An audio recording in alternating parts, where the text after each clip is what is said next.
So all 4 playoff berths have now been booked, and this is what things look like. It's Chennai versus Mumbai who will be playing the first qualifier tomorrow. Rajasthan versus Hyderabad will face off in the Eliminator. The losing team of the first qualifier and the winner of the Eliminator will then play the second qualifier, and finally the winner of both the qualifiers will meet in the all-important final.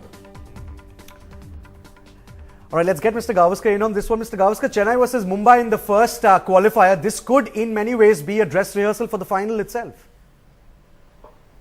Yes, could be, because whoever loses gets another opportunity to play the winners of numbers 3 and 4.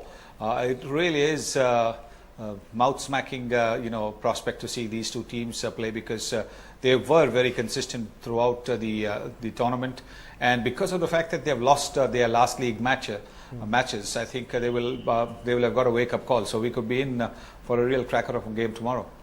All right, so Bangalore, of course, unfortunately missing out. Have the best 4 teams made it, in your opinion? Oh, absolutely. They've had enough goes at it. They've had 16 games. They can't have any more games to find out how good they are. You feel good for Hyderabad, don't you? It's a great story. It is, but here's the bottom line. It's all about balance in your team. You've got to have a good batters, you've got to have some good pinch hitters, and without that, you've got to have some good bowlers. And the top 4 out of the 5 teams are the teams that conceded the least amount of runs in this IPL. So Bangalore just try to hurt everyone by top-heaving themselves with batsmen. Yeah. You cannot do that. Yes. So they started off with a bang, didn't they? Yeah, but I'm not going to get them through though. Just no bowlers in the side. So big totals. When the big batsmen fail, they're in serious trouble. So if we go the other way, if we can, Hyderabad, who have top-heavy themselves really with bowlers, it proves that defence will get you into. It might win you the IPL, but it'll at least make you a little bit more competitive than having too many batsmen. Right. Again, the final of this season of the IPL will be played at the Eden Gardens in Kolkata, a track where you don't get to see too many big scores. And KKR themselves, when they were playing at home, try to defend very small scores. So teams like a Hyderabad, if they make it to the final, would you say that gives them the slight edge? Or if say a Chennai or a Mumbai make it to the final, because they are the bigger teams in terms of having played better over the seasons, they would be favourites? I'll probably need to ask Sunny here. Is there much of a difference between the Kolkata ground now compared to Hyderabad's ground? Is Hyderabad's ground a lot bigger, Sunny? Sometimes, depending on where the pitch is. Yeah. If they play on the centre pitch, I would imagine the ground's as big. But the pitch in Kolkata has been low and slow. It's helped spin. So Hyderabad, the team with its 2 spinners, could well prove a handful. Yeah. But what a fantastic place. But they have to beat the Rajasthan Royals first. Well, here's a tricky question, and I'm glad Mr. Gavaskar brought up Rajasthan over there. When Rajasthan play Hyderabad in the Eliminator, do you think this team is going to be slightly mentally and psychologically scarred? Because we saw what happened to them in the last match they played after this entire spot-fixing scandal broke out, and they didn't look very well. They looked shot in the last game. They really did, and it's quite normal. They've been through the ringer. They really have. They look tired. They've been definitely, their focus has been distracted. But normally, if this didn't happen, I'd go for Rajasthan. But the momentum, the travel, etc. I'm leaning towards Hyderabad at this current stage. Right. At this stage.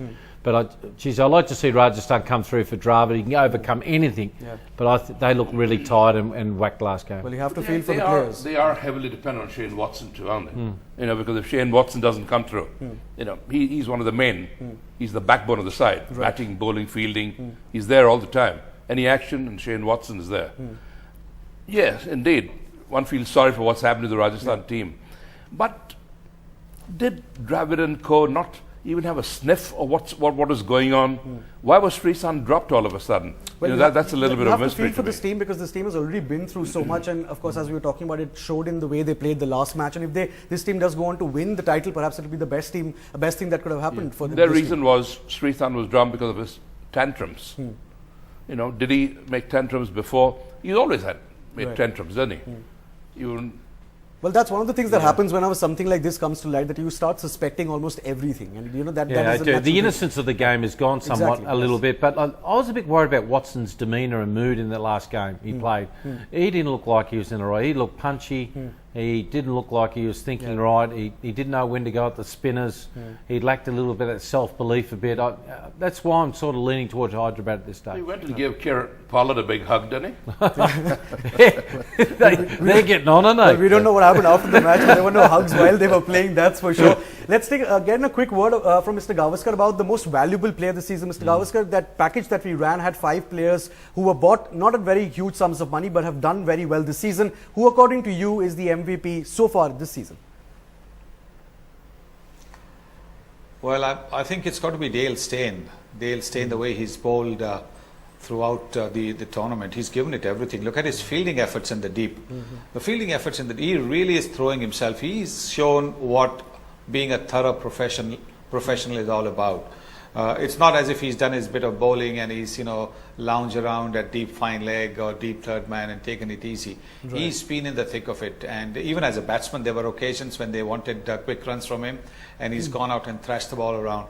I think, in my view, he is the most valuable player. Right. Because it wasn't expected of him to do the contribution that he's done with the bat and as a fielder. As a bowler, yes, #1 fast bowler in the world, you would expect him to bowl in the manner that he has. And the reason I pick him is the all-rounders like Watson, Chris Gale, Karen Pollard, they get an opportunity with every aspect of the game, every facet of the game. Right. But Dale Steyn has gone, he was one-dimensional as a fast bowler, but he's become multi-dimensional in this IPL. Well, another player who's really made a great name for himself this particular season of the IPL is, of course, David Miller. And as David Hussey himself said, that Miller might just have become a Punjabi for life after that knock of his 101 not out of 38 balls. Gentlemen, thanks so much for joining us this evening.